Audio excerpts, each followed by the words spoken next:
Bienvenidos. Esperamos que hayan podido aprovechar los distintos paneles, los workshops, bueno, todo lo que han ido ofreciendo en las distintas sedes de este Congreso. Les pedimos, por favor, que las preguntas que deseen formular al conferencista las hagan por escrito. Al finalizar, retiraremos todas las inquietudes para que sean contestadas. Seguidamente, desde el aula magna de la Facultad de Medicina, vamos a compartir la conferencia Los desafíos de la educación superior en el contexto internacional actual, a cargo del profesor Marco Antonio Rodríguez Díaz. Las presentaciones también a cargo del decano de la Facultad de Agronomía, profesor Rodolfo Golucio. Bueno, buenas tardes. Para mí es un honor presentar al doctor Rodríguez Díaz. Se me encomendó la tarea de contarles un poquito quién es. Es un consultor internacional en educación superior. Su título de grado es licenciado en Derecho de la Universidad Federal de Minas Gerais. A los 25 años formó parte del equipo asesor del ministro de Educación de Brasil. Y en ese equipo había personas de la talla de Paulo Freire. Él hizo una carrera académica como muchos de los que estamos acá en la Universidad de Brasilia, fue profesor, jefe de departamento, decano y vicerrector. Eso entre el 70 y el 81. Y el 81 se mudó a Brasil, a Francia, a París, y porque asumió como director de la División de Educación Superior de la UNESCO. En ese cargo tuvo una activa participación en la creación de las cátedras UNESCO y, posteriormente pasó a trabajar en la Universidad de las Naciones Unidas.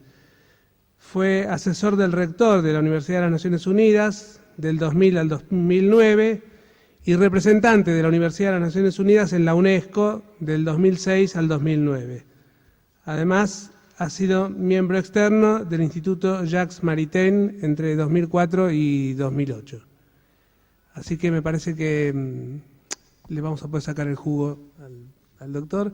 Yo pido disculpas porque en algún momento me voy a tener que ir para dar clases. Supongo que entenderán en un congreso de docencia que alguien se vaya a dar clases. Bueno, adelante. Buenas noches a todos. Esta manhã o professor Ken Ben começou sua apresentação pedindo desculpas porque não falava espanhol. E lhe han dado duas tradutoras extraordinárias, duas intérpretes extraordinárias. E eu tampouco hablo espanhol, pero Maria Catalina dijo que não há que ter intérpretes e que vocês todos são muito inteligentes e são capazes de compreender meu portunhol. Bueno, espero que assim seja. Eu queria dizer-lhes também que estou muito emocionado de estar aqui, sou muito grato a Maria Catalina Nosiglia e aos organizadores deste congresso de me haver invitado. Em realidade, como o decano acaba de dizer, eu he tenido a ocasião, a chance, o que seja, a oportunidade, a suerte de trabalhar com questões de políticas universitárias tempo muito largo de minha vida. Primeiro, como estudante em Brasil, nos anos 60, nosso modelo, nossa luta, e naquele momento era toda baseada na reforma universitária de Córdoba, de 1918. Depois de haver feito programa de pós-grado em Paris, e volvi ao Brasil, e na Universidade de Brasília, como dirigente universitário, em período muito duro, que era período da ditadura, e coisas que somente passam em Brasil. Eu estava com responsabilidades, incluso liguei ao posto de vice-reitor, em momento de crises, de huelga de estudantes e todo. E, bueno, não vou aqui a ser uma história desta que não interessa. Em realidade, a Universidade de Brasília acaba de publicar livro que eu escrevi sobre os anos 70, pero foi o período mais difícil de minha vida, me han impedido de trabalhar E ali já aprendi uma coisa que, em realidade, na universidade, uno tiene que saber a dónde va, a dónde quiere ir, pero la manera de luchar y de trabajar varía y depende de las circunstancias. En aquel momento, nuestra lucha era por la libertad, era para que se terminara la dictadura, para que se restabeleceram las condiciones básicas de liberdade de pensamento e de trabalho. Pero coisa que solamente passa em Brasil é ter, não somente eu, pero outros também que ocupavam postos em direção de faculdades e tudo, que eram defendentes de uma posição de liberdade dentro de um regime e dentro de uma instituição que todos os princípios, todas as diretivas eram basadas na doutrina de segurança nacional, que o primeiro ponto que hacía era buscar identificar os inimigos reais ou potenciais do sistema e eliminá-los. Em realidade, eu fui vice-reitor 4 anos, pero 4 anos em que se tentaram cortar minha cabeça todo o tempo e foi mais uma luta que uma administração que eu he tenido neste período. Bueno, isto para passar. Depois, na Unesco, eu fui diretor da Divisão de Ciência Superior quase 20 anos, 2 décadas, nos anos 80 e 90, 17 anos e meio para ser exato. E foi aí que na Unesco coincidiu. Eu he tenido a chance. Hoje, educação superior para a Unesco não existe. Pero naquele tempo, a educação superior era a prioridade. Eu he tenido a sorte também de ter 2 diretores generais, um africano, o senhor Amadou Matarembou, que era um pedagogo, um professor, um maestro de escola primária, pero que veia a educação como um conjunto e não como uma coisa, uma charcuteria que se corta os pedaços e que se dá prioridade a um no servido do outro. E depois, a Unesco estuvo bajo a direção do espanhol catalã, mais catalã que espanhol, Federico Mayor, que este havia sido ministro de Educação no período do restabelecimento da democracia em Espanha e que havia sido reitor da Universidade de Zaragoza e que para ele, por supuesto, a educação superior era muito importante, era uma prioridade e foi uma prioridade dos programas. E aí hemos podido realmente fazer coisas, levantar ideias, estabelecer diálogo no mundo inteiro. E você mencionou o problema da criação do programa UNITWIN, Cátedras Unesco, cujos objetivos hoje seguramente necessitam ser revisados, porque nos últimos anos tampouco se han mantenido em muitos casos, e principalmente a Conferência Mundial, a primeira Conferência Mundial de Educação Superior no ano 98. O reitor esta manhã mencionou a segunda conferência lá de 2009, que é interessante. O reitor foi muito modesto em lo que ha dicho e muito prudente. Não quis entrar em detalhes, pelo que passou foi que a conferência de 2009 foi organizada para destruir o que a de 98 havia feito. A de 98 que havia estabelecido os princípios de defender a educação superior como bem público, a educação superior é o acesso pleno à educação superior, poderíamos dizer casa da educação superior para todos, mas fundamentalmente a educação superior como bem público. E lá de 2009 foi organizada para tentar destruir estes princípios. E foram os latino-americanos, reitores aqui de Argentina, de Uruguai, de Brasil, basicamente os maestros da Associação de Universidades do Grupo de Montevideo, que han reaccionado e han impedido, e a declaração de 2009 empieza dizendo que ratificava tudo o que foi feito em 98. E o reitor mencionou esta manhã, dizendo, não me acordo como ha dicho, houve problemas, e os latino-americanos, mas os latino-americanos foram realmente uma peça fundamental. Pero ahora, hace un rato, yo estoy fuera del circuito. Y yo creo que María Catalina, yo le he puesto la cuestión, que yo estaba fuera del circuito, pero yo pienso que María Catalina piensa como el premio Nobel americano Octavio Paz, para construir el futuro, el pasar por el pasado es inexorable. Entonces, ha solicitado que el pasado estuviera aquí presente, y yo espero que las reflexiones hechas por alguien del pasado y las informaciones que yo pueda traer sean útiles a ustedes. Yo lleguei a pensar em não vir acá, porque digo, não vale a pena, já não estou actualizado.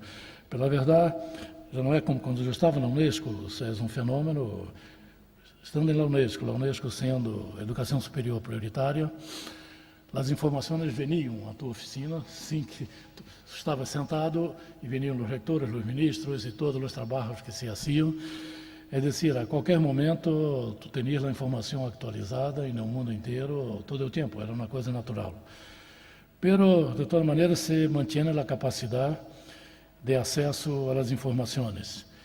E com a invitação de Maria Catalina, me ha obrigado a fazer funcionar os neurônios e de ir buscar as informações em las organizações internacionais, em responsáveis de definição de políticas universitárias em vários países e em alguns expertos, como de Brasil, se não é o mais grande, pero um dos melhores expertos em educação superior, que está aqui com vocês, Valdemar Esguissardi, que vai falar amanhã e que me ha atualizado também em algumas coisas, em alguns pontos, e que ha confirmado algumas impressões.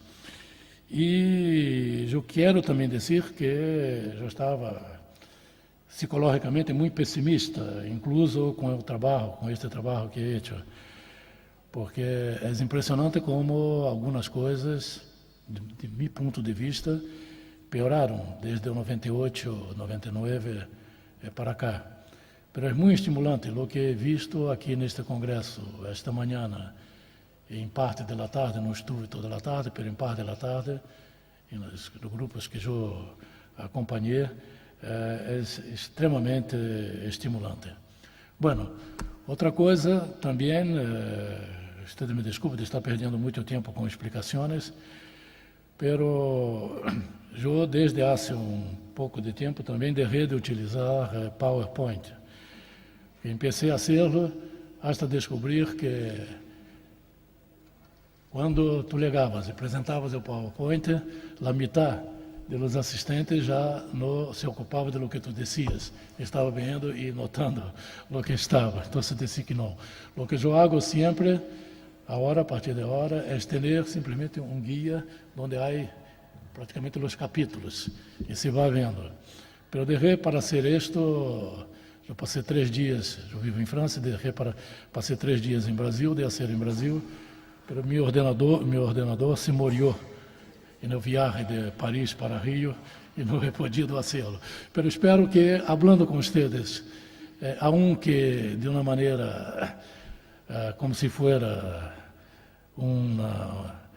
uma aula de anfiteatro em França, que são as coisas piores, mais aborridas que existem, pero eu espero, pelo menos, manter com vocês linguagem que seja um pouco mais direto e que vocês, depois de um dia como este, tão carregado, eu imaginava que ia ter aqui 5 pessoas simplesmente para escutar, para participar deste evento, ver gente tão numerosa que está aqui capaz de depois de um dia tão pesado, ligar para tratar de problemas de definição de políticas universitárias.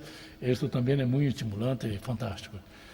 Não vou ser como o professor americano desta manhã, que de uma maneira tão brilhante ha dado um show de classe. Se este homem que hubiera querido ser um ator de teatro, seria fantástico. Bueno, a mim me hubiera gustado ter professores como ele. E não tenido, realmente não he tenido, é fantástico. E não vou ser com ele, pero se eu perguntar aqui, empezar e haciendo o mesmo juego que ele, perguntar quais são as missões das universidades, eu estou seguro que todos aqui contestariam e contestariam de uma maneira correta, seja hablando das 3 missões ou funções que se menciona todo o tempo, de ensinar, de investigar e de rendimento de serviços à sociedade, seja aprofundizando um pouco mais, todos estariam de acordo e há um consenso de falar que a educação superior é importante para a sociedade.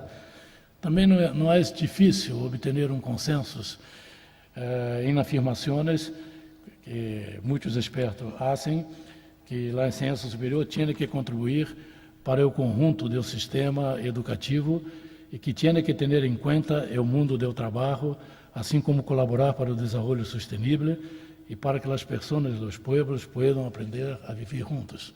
Esse é o consenso se hace, e quando uno examina os documentos de políticas universitárias, de propostas universitárias, da Unesco, da OCDE, do Banco Mundial e de outras organizações, associações universitárias, sempre vamos encontrar todos esses pontos, ou quase todo este ponto.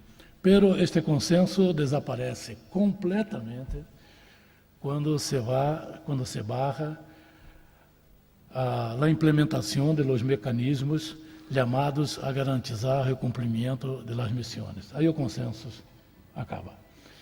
E o consenso acaba aún mais quando se vai ver concretamente qual é a realidade de cada dia. E se uno examina o que passa em educação superior há décadas, pero principalmente a partir do ano 98, pero antes já era, pero a partir de 98 houve um incremento. Há 2 lógicas em la definição das políticas e em la implementação concreta. Uma é la de ver a enseñanza superior como serviço público, como as conferências mundiais que promovidas por la Unesco han defendido, han sostenido os participantes. A conferência de 98 foi a conferência mais grande que a Unesco organizou em sua sede. Ha tenido quase 5.000 participantes. Hasta hoje se pergunta como se ha podido poner 5.000 pessoas naquelas instalações. Hemos hecho o que aqui está se fazendo também, de ter o grande anfiteatro e ter várias salas da Unesco com pantallas onde a gente podia assistir. E os debates e tudo foi uma coisa muito interessante. Esse chegou a uma declaração que todavia é uma referência, um marco para a definição de políticas, onde se dizia que a educação superior tinha que ser tratada como serviço público, destinada a todos, com a obrigação de ter a capacidade de se adaptar aos cambios da sociedade e que seja permanente esta abertura para todos. Pero a outra, ao mesmo tempo que se fazia esta conferência em 98, em Genebra, a Organização Mundial do Comércio aprovava, havia aprovado antes, não me acordo a hora, em 94, eu creio, o Acordo General de Comércio de Serviços, sim, se aprovou em 94, começou a implementar em 95, pero no ano 98 foi um marco, porque os funcionários da Organização Mundial do Comércio han aprovado um documento que na época era secreto, era um documento onde definiam os serviços que tinham que ser tratados como mercancia. E han hecho uma lista de 12 serviços. Esses 12 serviços eu não tenho de memória todos, pero são turismo, saúde, seguridade social, que mais? Bueno, uma série de coisas, e um deles, por supuesto, enseñanza superior, os principais, enseñanza superior e educação à distância. Há um dado interessante, que eles han hecho una lista de 11 servicios. Pero los funcionarios, los expertos que han hecho esto, em português há uma diferença entre experto e experto. Expertos são os que conhecem um tema. Experto são os tipos, os homens, não sei como se diz em castelhano, como que têm malícia, que são muito hábeis para hacer maniobras e tudo. Então, os expertos da Organização Mundial do Comércio eram muito expertos em português. E han añadido o número 12 da lista. E o número 12 dizia simplesmente qualquer outro serviço que se venga a identificar ou a conceber. É decir, eles han hecho uma coisa que han puesto todo o que se podia poner naquele momento, praticamente todas as funções de prestação de serviços de los governos passavam a poder ser tratadas como mercancia, pero han dejado a porta aberta para qualquer outra coisa que uno pudiera concebir ou que a evolução da sociedade pudiera... Bueno, esses dados todos, com a obrigação que Catalina me ha dado, Maria Catalina, eu he preparado um texto, pero um texto de 50 páginas. E, por supuesto, não ia ler o texto aqui para vocês, porque necessitaria ter a capacidade de presença de Fidel Castro para hacer de manter um público cativo durante 5 horas. Eu não tenho. Então, por supuesto, não lo hago. Pero estas informações todas de base destes temas, lá temos no texto que, em algum momento, porque depois do que eu he visto aqui, eu vou revisá-lo, vou diminuir um pouco e, por supuesto, antes de poner à disposição, o texto que está em portunhol vai ter que ser posto em espanhol. O que está em mi espanhol vai ter que ser posto em um castelhano mais aceitável. Pelo que passou é que os governos foram, incluso o governo de Argentina, na época era uma ministra, não me acordo seu nome, que estava... havia, para que vocês tenham uma ideia, 180 países representados em la conferência, e de los quais 133 as delegações eram presididas por ministros de Estado de Educação ou de Educação Superior. É decir, a importância que se ha dado e que han aprobado isto. Pero, ao mesmo tempo, os governos, através de seus ministros de Finanças e outros, han aprovado em Genebra os documentos que estabeleciam que a educação superior tinha que ser tratada como mercancia. Aí passaram coisas que, em real política, há que ver, e há que tomar cuidado, e há que observar, e não há que ser ingênuo, há que compreender, é que a Unesco logrou uma aprovação de princípio massiva, fantástica, era a finalização de trabalhos feitos desde a criação da Unesco, e que eu participei durante quase 20 anos, pero desde a fundação da Unesco, e naquele momento eram 50 anos, e pelo que passou. Isto foi em outubro de 98. Eu deixei a Unesco em fevereiro de 99, já houve um câmbio. E em outubro, novembro de 99, cambiou o diretor-geral, salió o diretor-geral espanhol, chegou um japonês, cuja missão, minha interpretação, que ele foi nombrado para transformar a Unesco em uma cópia maulete da OCDE. A OCDE, eu não sei se todos aqui conhecem, é um organismo de cooperação para o desenvolvimento econômico de los países ricos, com sede em Paris também, e que tem muitos recursos e que tem gente muito competente para trabalhar. E a OCDE passou a ocupar um espaço, mientras a Unesco hacía, recuava, vinha para trás, a OCDE passou a ocupar um espaço. Recentemente, houve um experto americano que ha dito que a OCDE renunciou à educação superior. É falso. A OCDE sigue com atividades um pouco distintas, já não necessita lutar para dominar o espaço, porque o espaço é suyo, pero sigue ocupado. Pero o resultado, e ao mesmo tempo também, a Unesco mobilizou todo, os países han manifestado a motivação, o interesse de ter reformas, pero com os cambios não se ha hecho nada. E ao contrário, a partir de um momento, os que se ocupavam de educação superior passaram a ter como função implementar o que se decidia dentro da organização vecina em Paris, da OCDE. Bueno, o resultado disto foi que a partir de 98 se ha hecho um silêncio absoluto sobre a ideia de educação superior como serviço público. Se ha hecho um silêncio absoluto sobre um ponto básico da Conferência de 98, que foi ratificado em 2009, pero teoricamente, pero na prática, um silêncio absoluto sobre a necessidade de ter juntos qualidade e pertinência, que não há qualidade sem pertinência. Quando se vai definir qualidade, por supuesto, é necessário que as instituições sejam bem administradas, que os cursos sejam bem organizados, mas qualidade é mais que isto. A qualidade, se não vai mano a mano com a pertinência, com os interesses da sociedade, com a resposta à necessidade dos países da sociedade, isto não é qualidade.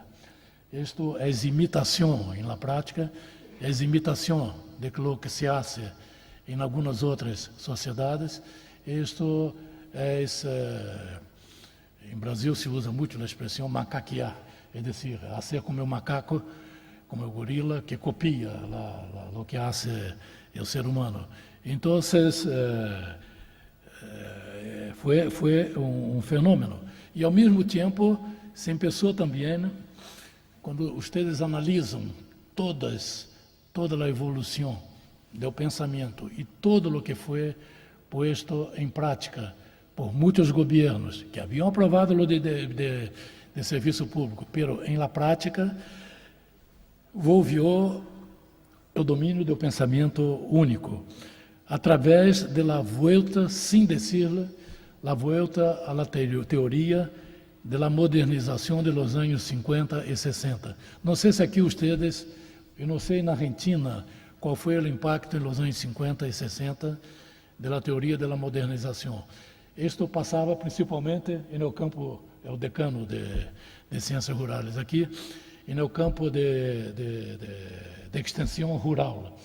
Veniam os expertos, em geral americanos, pero de toda maneira estrangeiros, para modernizar os países. Modernizar como? Modernizar trazendo culturas de fora, trazendo maneiras de produzir, que eram a maneira de produzir da agricultura americana. E esta concepção de extensão rural passou à extensão acadêmica. Então, em todos os campos, passou a mesma coisa. E aí coisas mais graves passaram em países como o Brasil, por exemplo. No ano 98 houve uma reforma universitária que foi, de uma certa maneira, a aplicação dos princípios, dos modelos das universidades americanas. E os militares brasileiros foram muito espertos também.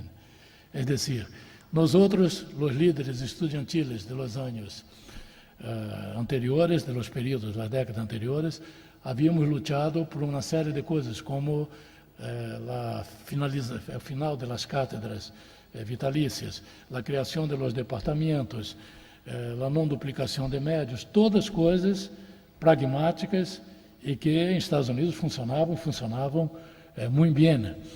Mas nós outros confundimos, pensando que isto era a solução das universidades. E isto os militares lo han aplicado, mas ao mesmo tempo havia uma comissão, MEC, USAID, Ministério da Educação e a Agência Americana de Desenvolvimento, e se ha nombrado uma comissão para definir os conteúdos das disciplinas. E esta comissão, não vou dizer mais nada, simplesmente dizer que eram 12 expertos, sendo 9 de Estados Unidos e 3 brasileiros. Bueno, É decir, que reforma, qual o objetivo desta reforma? O objetivo, por supuesto, era o de imponer uma visão de la sociedade, imponer o pensamento único. E aí chegamos a momentos atuais em que, incluso muitos de vocês, dirigentes universitários, você como decano, Maria Catalina como secretária acadêmica da universidade, o reitor que estuvo aqui esta manhã, o secretário de Educação Superior, o ministro, todos recebem apelos de várias organizações. Há vários processos em curso que aparentemente são desconectados. Em realidade não são. São todos parte de um conjunto, visam todos ao mesmo objetivo. Eu estou vendo Valdemar Guissardi aqui diante de mim. Valdemar Guissardi tem uma análise que habla que são instrumentos que, sem decirlo, não é bem assim que tu dizes, Valdemar, pero que, sem decirlo, são instrumentos que visam a regular o sistema de educação superior. Em realidade, são sistemas que visam a controlar. E eu vou mencionar 5 destes processos que, digo, aparentemente desconectados, mas todos visam ao mesmo objetivo. O primeiro é o Acordo General de Comércio de Serviços, que eu já mencionei. O segundo é o processo de Bolonha. O processo de Bolonha, eu vivo na Europa, eu estudei, eu fiz um programa de equivalente a doutorado de terceiro ciclo em França e no campo da comunicação. Terminei em 68, estava em Paris, tinha o privilégio de estar em Paris em maio de 68, pero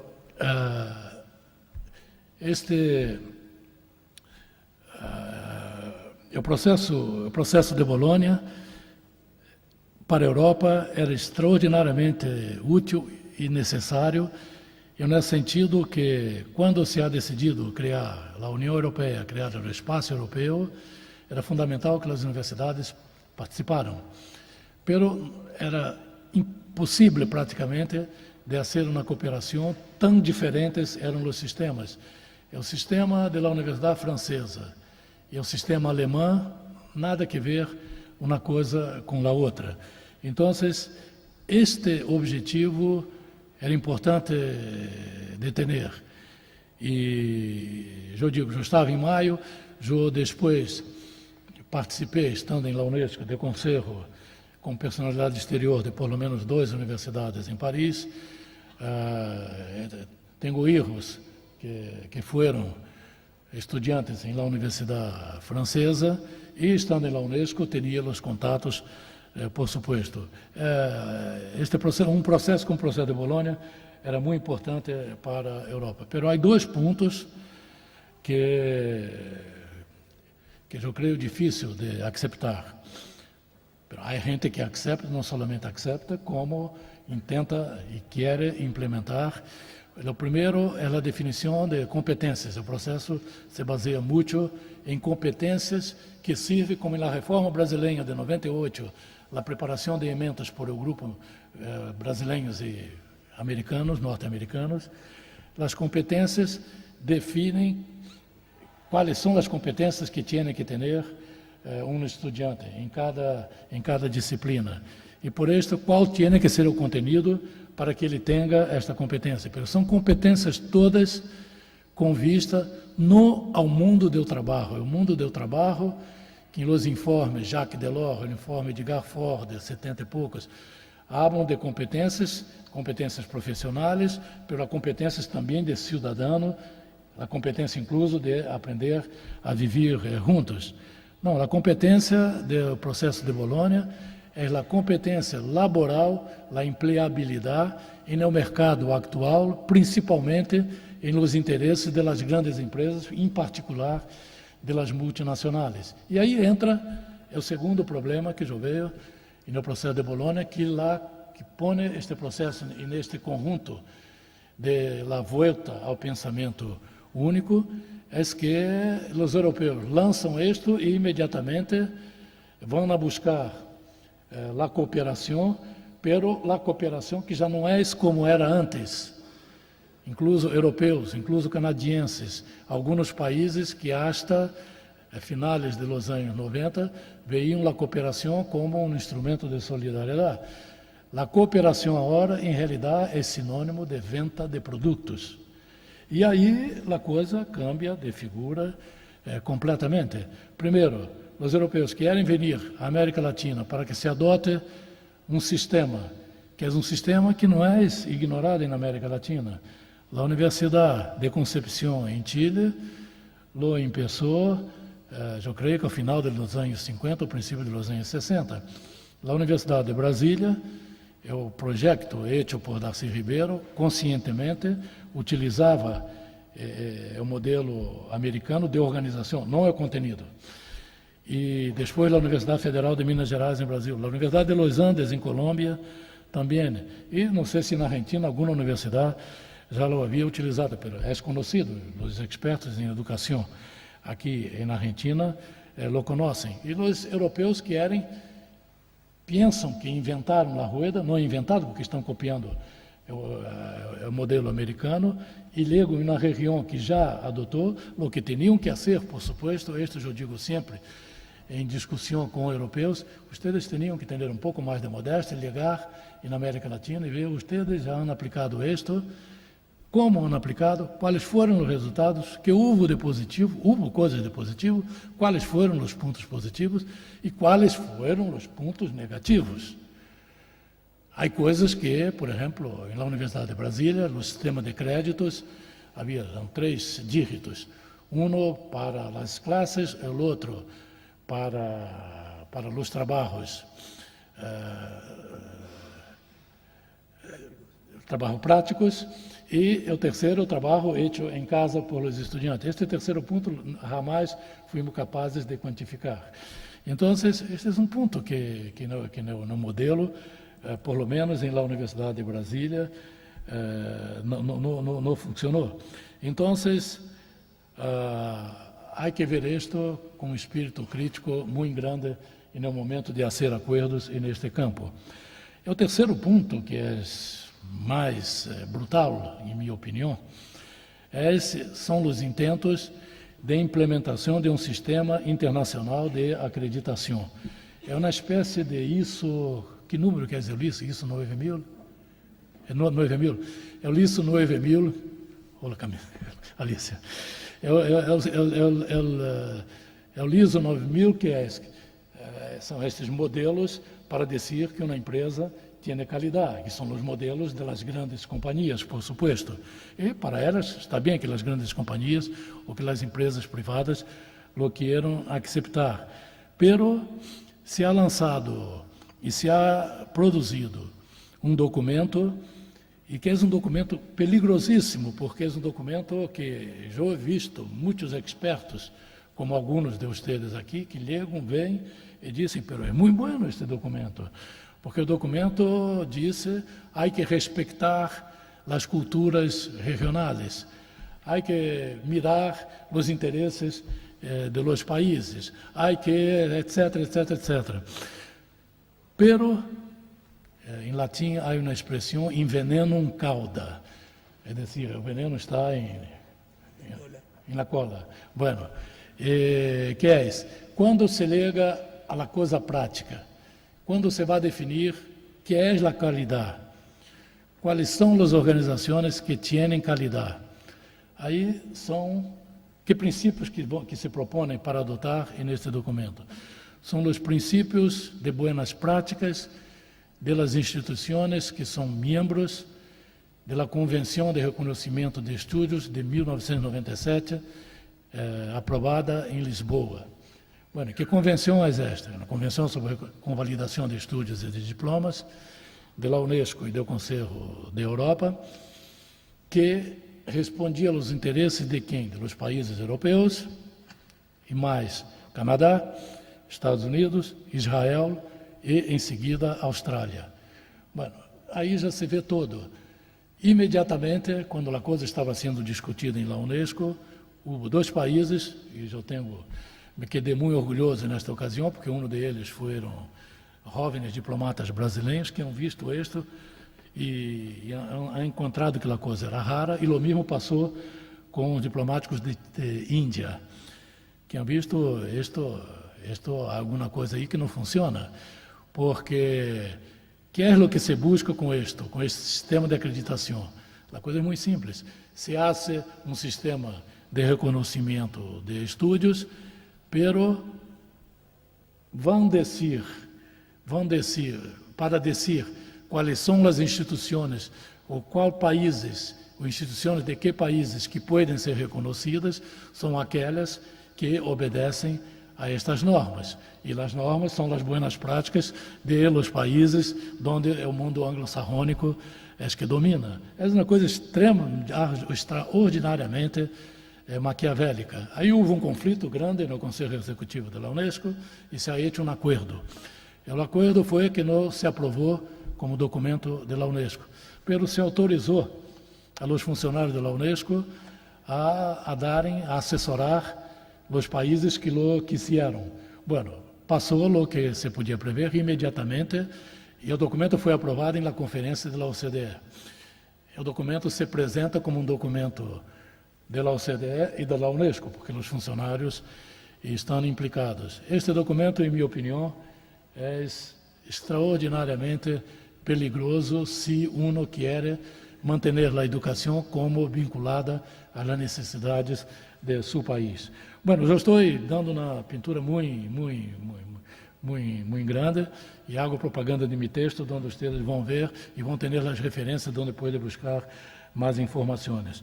O outro processo que está em curso e neste momento é importante e lamento que esta manhã, pero não, graças decano, o decano vai como uma conferência hecha em sua terra, tiene que dar classes e não pode quedar.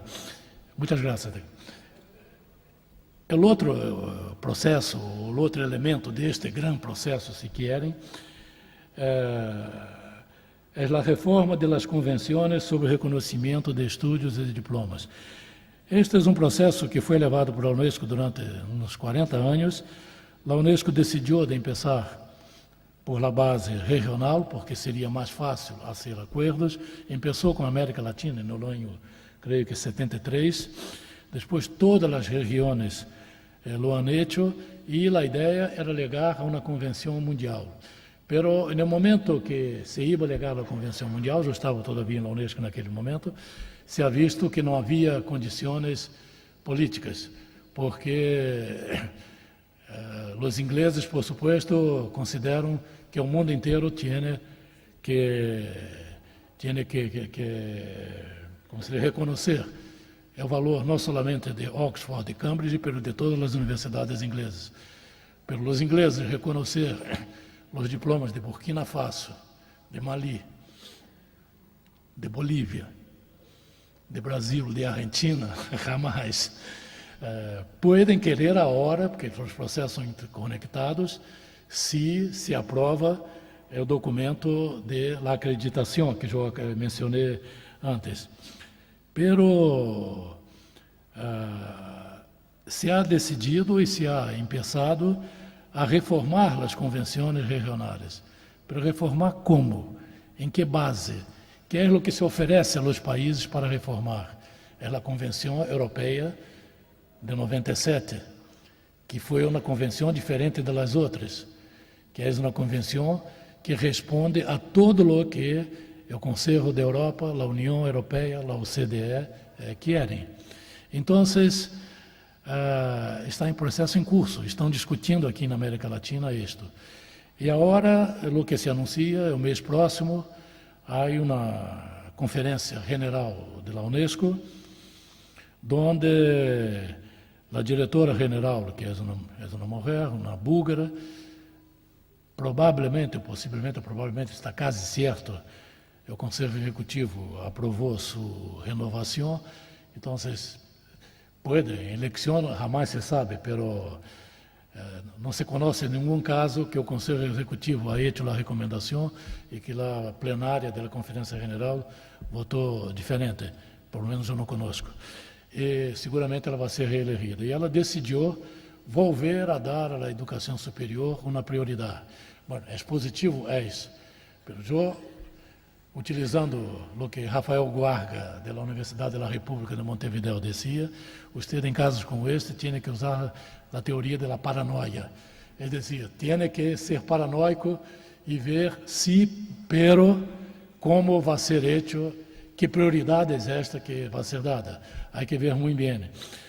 E se vai começar a discutir de novo, está previsto, alguns países, incluso alguns países latino-americanos, o grupo GRULAC, que é o grupo de países latino-americano, em princípio, ha decidido, a informação que me chegou, ha decidido de proponer, de volver a estudar lo de uma convenção mundial sobre o reconhecimento de estudos. Era muito importante que a delegação da Argentina sepa o que está por detrás de todo isto. E, finalmente, é o último, bueno, primeiro processo é o Acordo General de Comércio e Serviços, segundo é o processo de Bolonha, é o terceiro, a implementação de um sistema internacional de acreditação, que eu vejo como mais perigoso, é muito conectado com esta reforma das convenções sobre convalidação de estudo de diploma, e o último é o rector, que a mim me encantou seu pequeno discurso esta manhã aqui, são os rankings acadêmicos, que este dos rankings acadêmicos também é uma coisa incrível. Quando começou, há como 10 anos, foi tomado como uma coisa exótica de los chinos, pero los chinos han hecho uma inversão muito grande e, de repente, o mundo inteiro estava por detrás disto e quando sai a prensa do mundo inteiro lo publica, a última versão saiu agora em setembro e as coisas han evolucionado de uma maneira que há países, agora me escapa em minha memória, me quedo viejo na memória, os neurônios não funcionam totalmente, mas há alguns países, eu creio que incluso a Holanda, que estão tomando os resultados de los rankings para definir a distribuição de recursos para as universidades. É decir, aí já se chega a um ponto muito, a coisa resulta muito mais sério. Pero los rankings, quais são as melhores universidades? Bom, são sempre um grupo de universidades americanas, a Universidade de Tóquio entra sempre, pero por que isto? Quais são os critérios para os rankings? Não sei se a prensa aqui na Argentina publica isto ou publicou isto. Publica os rankings. As melhores universidades são esta do mundo. Da América Latina, entre as 500 primeiras, da Argentina aparece, eu creio, a UBA e talvez não sei onde. De Brasil, na última, aparecem 5. Pero não a USP, que é a Universidade de São Paulo, que é a primeira, é 250 ou não sei quanto. Pero quais são os critérios?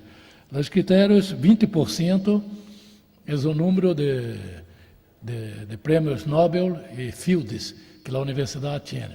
Empieza por aí. A Universidade de Tóquio, que há professores que solamente se dedicam à investigação para ganhar o prêmio Nobel, por supuesto, tem vantagens. Não tem, este é um ponto. Quando tu vês, em Brasil, pouco antes de sair do governo, Lula criou nas universidades novas, uma delas para a cooperação com a África. A missão desta universidade é a cooperação com a África, a Unilab. Que sentido tem para esta universidade, para ser considerada como buena, de ter prêmios Nobel? Não é este o objetivo. Não tem sentido. O segundo critério são as publicações científicas, não em ciências humanas, mas em ciências exatas e publicadas, não em qualquer sítio, publicadas em Nature e Science, duas revistas anglo-saxônicas. São 20% de los critérios.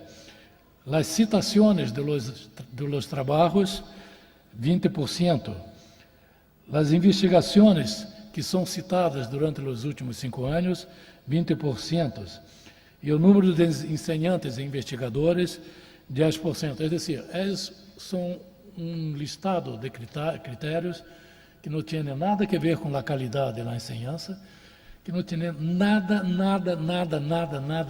ver com a pertinência, com as necessidades dos países, com o trabalho de extensão cultural, de extensão de promoção de desenvolvimento sustentável, o que seja. Então, leva também a lo que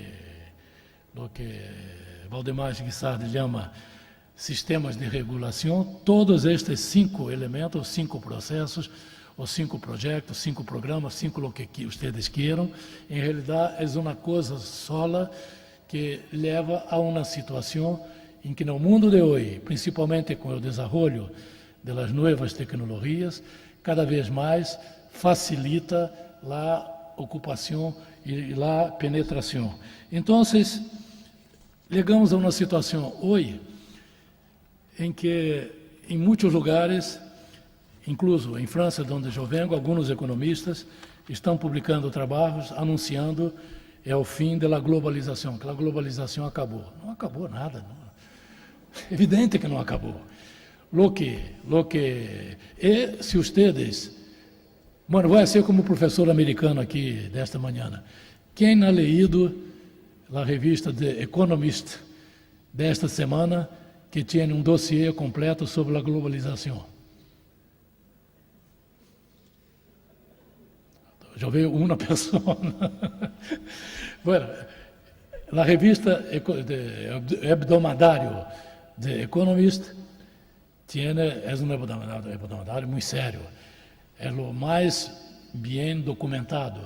Se uno quer ter informações, é ali que tem que ver. Eu, pessoalmente, sou abonado a esta revista há como 10 anos. E eu tenho como critério de ler-la para ver os dados e para ter a opinião contrária a lo que a revista disse, porque é a revista que exprime com melhor os interesses do mundo capitalista, das grandes multinacionais, que defende a todo custo e que hace este dossiê, analisa, não pode deixar de reconhecer, porque são sérios, têm os dados, não podem deixar de reconhecer que desde a crise de 2008, a globalização como foi aplicada, é o que dizem, a revista diz, a globalização é o ideal, a globalização tem que estar, tem que quedar, a globalização não se morreu, e tem razão. E, ao mesmo tempo, são obrigados a reconhecer que desde a crise financeira, com todos os assaltos que han hecho os financistas, com todos os roubos que han hecho os banqueiros, com toda a miséria que se ha hecho, há coisas que não podem seguir. Pero a revista sigue dizendo que é a solução de um modelo que ha provocado o desemprego e no mundo inteiro, que está provocando o desemprego, o que estão vivendo países como a Espanha, que era um modelo de crescimento, de democracia, desde o restabelecimento da democracia, de respeito aos direitos humanos e tudo mais. É o país, a economia, se acabou o desemprego de 25% dos jovens desempregados. Todo este é resultado do modelo que foi aplicado, de um modelo dominado por las finanças, de um modelo dominado por os bancos. Os bancos não han tenido nenhum problema, e quando han tenido problemas, como passou em Brasil há 20 anos, eu creio, o Estado vem e resolve os problemas. Pero o povo, os operários, quantos argentinos que estavam em Espanha que já volveram? Ayer eu estive com uma senhora que me dizia que deixou sua casa e foi viver com seu companheiro, viviam em casa separada, ele passou a viver em sua casa porque seu irmão, que estava na Espanha, volviu. E ele disse, não é um caso único, pero em Equador, que era o país com mais, que é o país com o número mais grande de imigrantes na Espanha, estão volviendo cada vez mais.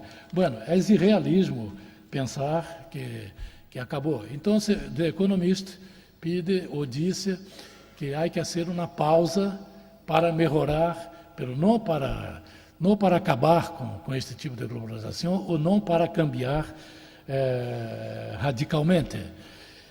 Então,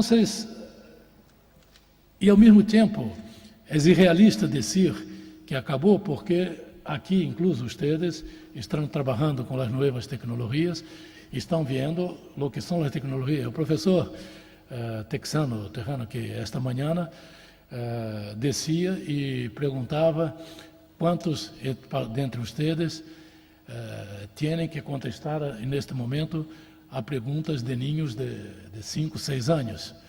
Eu não levantei minha mão, mas há 10 dias, uma de minhas nietas, que tinha exatamente 6 anos, perguntava à sua abuela se era verdade uma história que se conta em França. Não vou contar a história, porque é uma coisa de tipo Santa Claus ou Papai Noel. E a Laninha perguntava se era verdade, ou se o que passava ali, se era o abuelo, se era eu que ponia alguns euros em sua cama. E porque ela está pensando. E a abuela quedou um pouco em dúvida como contestar, mas antes que contestar, ela tinha dito: abuela, não te preocupe, vamos a ver isto na internet. Bueno, vocês imaginam, aqui não sei se há gente aqui que ha tenido uma formação de pós-grado em França. Não quero ser como americano, eu não tenho a habilidade dele. Bueno, uma das coisas mais... Valdemar Raiet. Uma das coisas mais aburridas que podem existir são os cursos de anfiteatro em França. Porque liga um professor, está fazendo como eu estou fazendo, me desculpe, um pouco... não, é diferente, porque eu não estou lendo, leio um pedaço ou outro, mas ligam os professores e se sentam no anfiteatro lleno e começam a ler suas notas ou seus livros, ou capítulos de livros. Bueno, eu me acordo que eu liguei para meu curso em comunicação e havia no Instituto, em Ciências Políticas, seguimos um curso de políticas de comunicação, era um professor muito competente. Quando eu liguei, meu francês todavia não era bom, o professor começava a falar e os números, 77.400, e eu dizia 77, 60 e 17 faz 77. O professor já estava no outro capítulo. Então, Pero aí eu descobri que ele estava lendo uma coisa e me di conta que havia uma postilha que era vendida. Então, meu pobre tinha uma beca miserável, mas fui, comprei, e a partir daí eu me sentava, ele começava, eu abria e acompanhava e não me perdia. E tenido, bueno, e depois fui a ser o exame pragmático. Todo o que estava ali, eu o repeti, fantástico, o decorei todo, e tinha o exame, no dia seguinte já não sabia mais nada, por supuesto. O objetivo já estava alcançado. Bueno, eu imagino, os professores, está cambiando, há que dizer em favor do sistema francês, isto está cambiando. Pero, imagina-se um professor como estes, com uma ninha, os ninhos que têm agora 6 anos, se hace uma coisa como esta, quando o ninho já tem toda a informação, em muitos casos tem mais informação que o professor, de muitas coisas. A coisa cambiou, mas existe. O professor não vai deixar de existir, mas, por supuesto, sua função tem que ser diferente. Hoje vimos esta manhã, em los sistemas tradicionais e no mundo moderno, o professor tem que ser mais um orientador, um facilitador, que um transmissor de conhecimento. Mas aí não tem que ser. Há um professor português radicado que vive em Brasil, que disse que o grande drama da educação hoje, em países como o Brasil, é que temos estudantes do século XXI, os professores são do século XX, pero trabalham como se estivessem no século XIX. Então, por supuesto, a coisa no puede funcionar. Pero la globalización no se puede ignorar, no se puede hacer como se dice en español, avestruz, este animal que esconde la cabeza, ela que existe. Avestruz? Bueno, entonces hay que tener, hoy más que nunca, e eu hablo de esto também, dou referências, incluso indicações a quem queira ir um pouco adiante, o conhecimento mais que nunca é peça importante na sociedade atual, na construção das sociedades. Dominar o conhecimento, mais que nunca, é sinônimo de poder. Isto de los americanos irem a espionar a presidente Dilma e espionar os governos latino-americanos, espionar a nós outros todos, isto não é acidente, isto é parte de um exercício de poder no mundo atual. Eu havia notado alguma coisa aqui que eu tinha que ver na página 23 do texto que eu preparou. Sim. A enseñança à distância, aqui todos vocês já fazem, veem, não é necessário falar da importância, do potencial que tem e de lo que já se hace. Eu he podido acompanhar, he tenido o privilégio também, principalmente depois que derrei a Unesco, de acompanhar trabalhos feitos por la Universidade Oberta de Catalunha, em Barcelona. E ali, em realidade, eles han desenvolvido uma metodologia que hace que muitas vezes os estudantes, que é 100% virtual, mas os estudantes têm mais contato com os professores e entre si que os estudantes das universidades tradicionais. E uma senhora que foi reitora há um mês, Ima Tubela, ela ha hecho uma ponência, uma apresentação em um seminário em La Maison des Sciences de l'Homme, em Paris, há como 3 meses, e falando justamente da importância das novas tecnologias, mencionou uma investigação que mostrava que a divisão entre as práticas pedagógicas dos professores e as preferências dos estudantes, a contradição que há.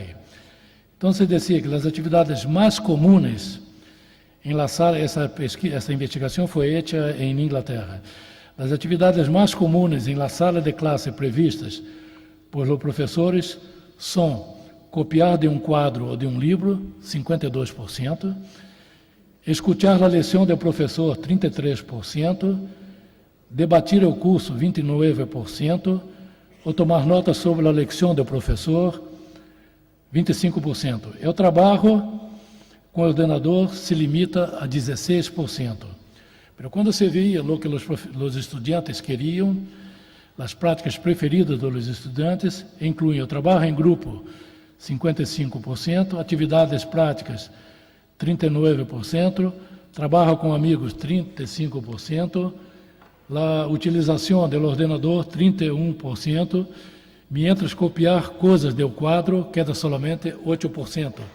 Copiar coisas do quadro, que para os professores, na prática, mais de 50%, os estudantes, em suas aspirações, seriam, no máximo, 8%. Pero, e neste campo também, e no mundo atual, já vou chegando ao final desta apresentação, e veio que já falei demasiado, o que está criando muita excitação são os MOOC, Massive Open Online Courses, ou seja, os cursos massivos em linha abertos. Bueno, todos sabem que há 15 anos o MIT abriu os cursos apuesto online. Isso não ha tenido praticamente um impacto muito pequeno, porque há alguns que seguem, mas a maioria mira, não há acompanhamento, não há seguimento, isto é dizer, não há uma formação. Mas agora a coisa está cambiando. Nos últimos meses, alguns grupos, o MIT com Harvard, han lançado um provedor, EDX, han puesto 60 millones de dólares propios de las universidades para montar la cosa, pero ahora no, ahora la cosa es organizada, ahora se organiza la recepción. Hay uno de los proveedores lanzado también en el principio del año y que ya está con 4 millones de estudiantes. ¿Cuál es esto? El nombre de esto. El segundo más grande es Coursera, es lo que tiene, dicen que tiene 4 millones de estudiantes. Hay uno que es Future Learner, que é uma rede de 21 universidades inglesas, uma irlandesa e uma australiana. E o problema é que assim, um terceiro de Estados Unidos que se chama Allison, eu não sei o tamanho, pero esto já está vendendo publicidade em los cursos que oferece. Pero todos, de Economist, uma vez mais, ha hecho um dossiê sobre isto há uma semana ou 15 dias. Todos eles foram entrevistados, os responsáveis, e todos confessaram que pensam que dentro de muito pouco tempo vão estar ganhando muita plata com isto. É decir, o objetivo é o lucro. Mas mais que isto, o objetivo é comercial, entra dentro deste processo também. Mas mais que isto, vocês imaginam se a Universidade de Buenos Aires, a assinatura de agronomia, 3, 4, 5, 6 disciplinas passam a ser hechas com a universidade, com o MIT, com Harvard, ou com a Universidade de Oxford, ou com a Universidade de não sei quê. Quais são as implicações disto? Eu não vou contestar, pero eu creio que vale a pena de ver isto todo dentro disto. É decir, todo isto está passando dentro de um marco de globalização que ha destroçado a indústria dos países incipientes e nos países em desenvolvimento. Aumentou a precariedade do trabalho, aumentou o desemprego, provocou a crise financeira que nos afeta a todos. Eu digo sempre que na história do século XX houve 3 movimentos que manifestaram a reação a este tipo de coisa. Foi a reforma de Córdoba, que com todas as características pequeno-burguesas que tinha, pero tinha uma implicação social, maio de 68, e a Conferência Mundial de 98. Em meu texto, pero agora eu já falei demasiado, eu hablo de la reação que está ocorrendo no mundo inteiro, e é interessante, uma periodista francesa perguntou que há de comum em las manifestações de Espanha, de Grécia, de Chile, de Portugal, de Turquia, de Santo Domingo, de Brasil, de países árabes do Mediterrâneo, de Canadá em Quebec, e incluso de Estados Unidos, que em Estados Unidos houve muitas manifestações há um ano por la deuda de los estudiantes. Que há de comum em todas estas? Comum em todas estas é uma reação contra este modelo de globalização. Eu deixo simplesmente a afirmação e no texto eu dou indicações, fontes de onde se pode encontrar mais coisas. Pero é um país onde isto chegou, e vai ser o último ponto antes de minha conclusão, é o país onde isto chegou ao máximo de lo que eu considero que é inaceitável, é o Brasil. A pessoa que tem conhecimento de isto em profundidade, que tem os dados e tudo, de novo o professor Valdemar Guissardi, não sei se ele vai falar de isto amanhã, pero em Brasil, quando houve uma reação das universidades, do grupo de Montevideo, de los rectores, contra a comercialização, contra a Organização Mundial do Comércio, contra a mercantilização, o ministro de Educação do Brasil falou: a Organização Mundial do Comércio não é uma ameaça para o Brasil. E todos quedaram contentes. Eu participei de uma audiência pública no Congresso e na época era uma professora que era presidente da Sociedade Brasileira para o Progresso da Ciência, estava entusiasmada com a resposta do ministro. O ministro tinha razão. A ameaça não era a OMC, a ameaça era o governo brasileiro. Porque a OMC aprovou o acordo de comércio em 94, aprovou isto de los serviços em 98, mas em 97 o governo brasileiro, que o presidente havia sancionado uma lei de diretrizes e bases da educação, considerando a educação como serviço público. Pero pouco depois, alguns meses depois, sem passar por o parlamento, sem discussão, aprovou um decreto onde reconhecia o caráter comercial da enseñanza superior. Isto em 97. O resultado de isto, deixa-me dar alguns dados que... O resultado de isto foi imediato.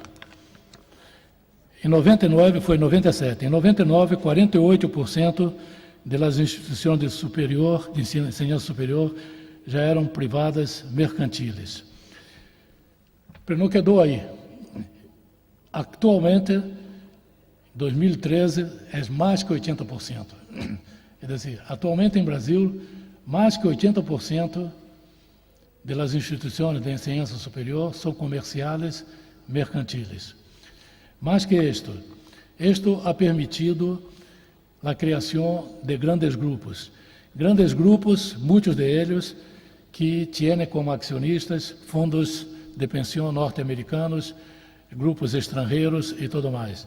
E o mês passado, um destes grupos, Croton, se ha fusionado com um grande grupo brasileiro, que é o grupo Anhanguera, e hoje tem 1 milhão de estudantes, simplesmente esse grupo. Bueno, e isto, ao mesmo tempo, vocês vão ver os resultados da avaliação, do exame nacional que o governo brasileiro faz com os estudantes para ver os resultados, e se vê que a maioria destas instituições, os resultados são muito malos, porque em realidade não se busca ensinar, não se busca formar. Estou falando de ensinar, não se busca nem ensinar, formação nem pensar. Este problema não existe, não está em la preocupação. Mas estes grupos que estão agora com base em Brasil, e parece que concretamente este grupo Croton e Anhanguera agora é o grupo mais grande do mundo para este tipo de enseñança. Valdemar pode confirmá-lo amanhã ou a quem queira com dados mais precisos. O resultado de isto é muito malo, e incluso para as empresas. Há algum tempo, a Federação de Indústrias do Brasil publicou uma entrevista, uma encuesta que ha hecho, e que mostrou que 53% dos postos que a indústria havia criado, não somente em Rio de Janeiro, mas em vários estados, não podiam ser tomados porque não havia gente preparada com todo este número de estudantes. E, bueno, tendríamos mais coisas para analisar neste quadro. A cooperação que se quer fazer é uma cooperação que também hoje resulta em venda de produtos. Então, chegamos a uma situação que já vou dizer a vocês, uma declaração que hubiera gostado de haver sido a pessoa que ha hecho esta declaração, mas não fui, mas vou citá-la, porque me parece de uma atualidade incrível. Foi um discurso memorável da pessoa que lo ha hecho, em que, num determinado momento, dizia: esses jovens viejos creem que a universidade, falava de los jovens estudantes que solamente veíam sua posição como uma posição de privilégio por estar na faculdade e ter um diploma. E ele dizia: creem que a universidade se ha levantado como uma necessidade para preparar técnicos e que eles devem estar satisfeitos com adquirir um título profissional. Les dá rango social e arribismo social. Caramba, que dramaticamente perigoso é isto. Les dá um instrumento que lhes permite ganhar-se a vida en condiciones de ingresos superiores a la mayoría del resto de los conciudadanos. Esta persona que ha hecho esta declaración adiantaba y hacía más indagaciones. Salvador Allende, 6 meses antes de ser levado ao suicídio, em um discurso no Paraninfo da Universidade de Guadalajara. E ele dizia, não se perguntam quantas vivendas faltam os estudantes de arquitetura deste tipo, não se perguntam quantas vivendas faltam em nossos países, e às vezes nem em seu próprio país. Há estudantes que, com critério estritamente liberal, fazem de sua profissão o médio honesto para ganhar-se a vida, pero basicamente em função de seus próprios interesses. E ele mencionou também os professores, a educação que se dava em países, nossos países, todavia, muitos de nossos países, uma grande taxa de analfabetismo. Mencionou os médicos.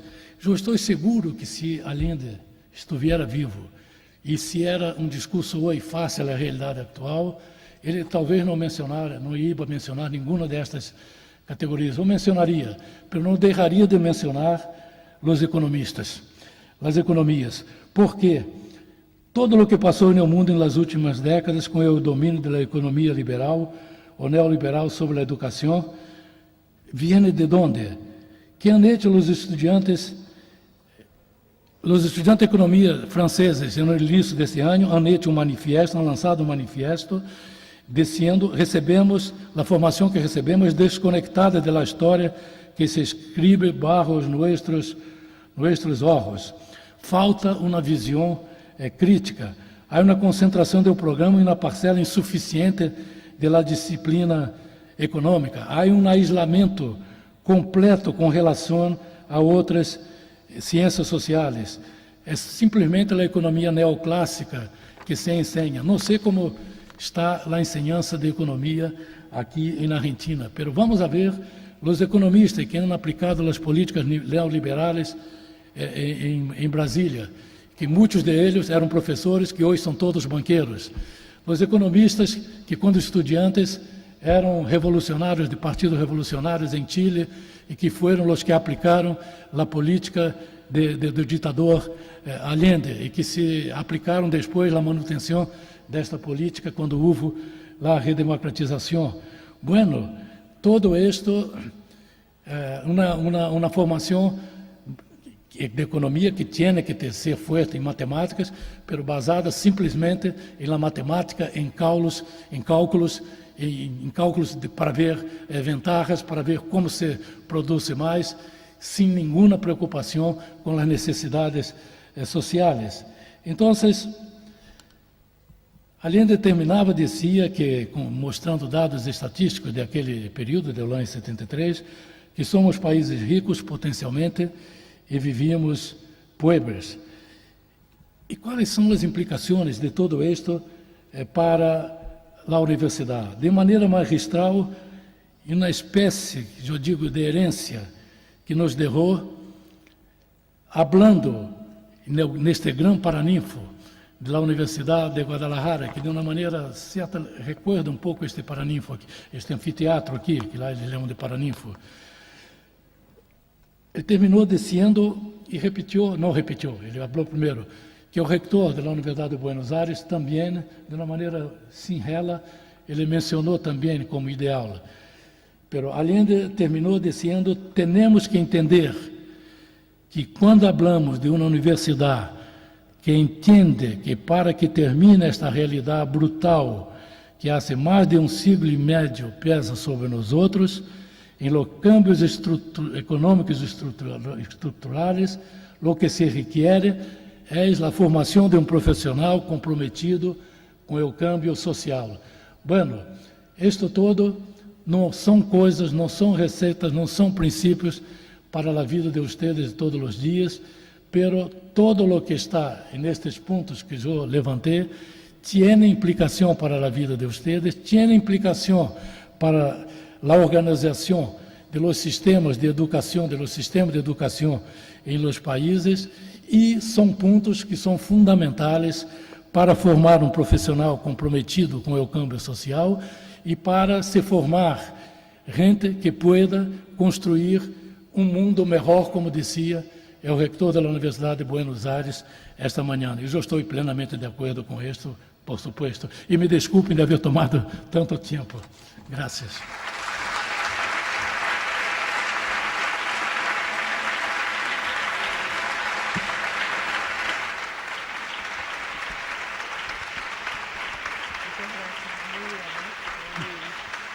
Gracias.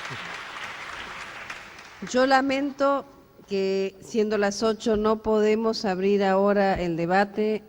A las 8 tenemos otra actividad. Por supuesto, me imagino que quedaron con muchísimas preguntas para hacer, con muchas reflexiones para seguir pensando. Mañana nos queda un día. Marco Antonio, no te vayas y a ver si tenemos algún otro espacio donde seguir conversando con los que quieran. Nos pasillos, yo estaría en los pasillos mañana. Lo que quiero es, en nombre de la Universidad de Buenos Aires, demostrar nuestro agradecimiento, dándote este diploma y una medalla de nuestra universidad para que tengas de recuerdo.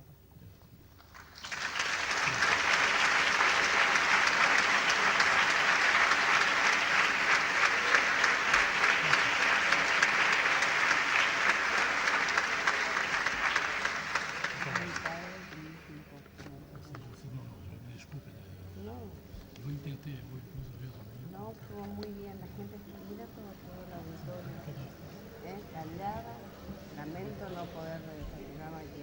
¿Ha comprendido mi posición? Sí, muy bien, muy bien. Ponemos entonces un punto final, nos reencontramos mañana a partir de las 9. Muchísimas gracias.